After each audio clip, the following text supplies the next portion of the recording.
కాంగ్రెస్ పాలనపైన కేటీఆర్ ఆగ్రహం వ్యక్తం చేశారు. జూబ్లీహిల్స్లో కాంగ్రెస్ ఓడిపోతుందని రేవంత్కు అర్థమైందన్నారు. నవంబర్ 11న జూబ్లీహిల్స్లో గులాబీ జెండా ఎగరనుందన్నారు. మోసాలతోటి కాంగ్రెస్ అధికారంలోకి వచ్చిందని కేటీఆర్ విమర్శించారు. జూబ్లీహిల్స్లో కాంగ్రెస్కు వ్యతిరేకంగా ఓటు వేస్తే 6 గ్యారెంటీలను అమలు చేయాలన్న సొయ్యి రేవంత్కు వస్తుందన్నారు. హైడ్రా పేరుతోటి గరీబోల ఇండ్లు కూల్చివేశాడని కేటీఆర్ అన్నారు. పెంచుకున్నాం. మరి 2 ఏళ్లైంది కాంగ్రెస్ ప్రభుత్వం వచ్చి. మీరు ఆలోచించాలని చెప్పి నేను కోరుతా ఉన్నా. దయచేసి ఆలోచించండి. 2 ఏళ్ల ఈ కాంగ్రెస్ ప్రభుత్వంలో రేవంత్ రెడ్డి గారు ముఖ్యమంత్రి అయిన తర్వాత ఎవరికైనా మంచి జరిగిందా ఆలోచించండి.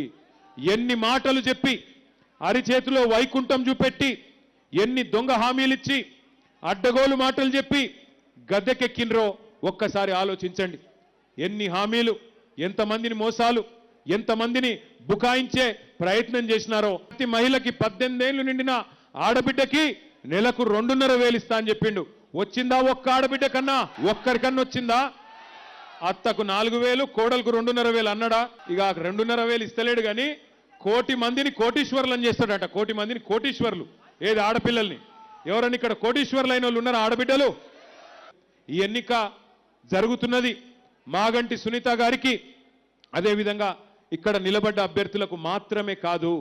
ఈ ఎన్నిక జరుగుతున్నది 6 గ్యారెంటీలు అమలు చేస్తామని చెప్పి ఎగ్గొట్టిన పార్టీకి 6 గ్యారెంటీలు ఇయ్యాలే, పేదవాళ్లను బాగా చూసుకోవాలి అని మీకోసం గల్లాబట్టి కొట్లాడుతున్న బీఆర్ఎస్ పార్టీకి మధ్యన జరుగుతున్న ఎన్నిక ఇది.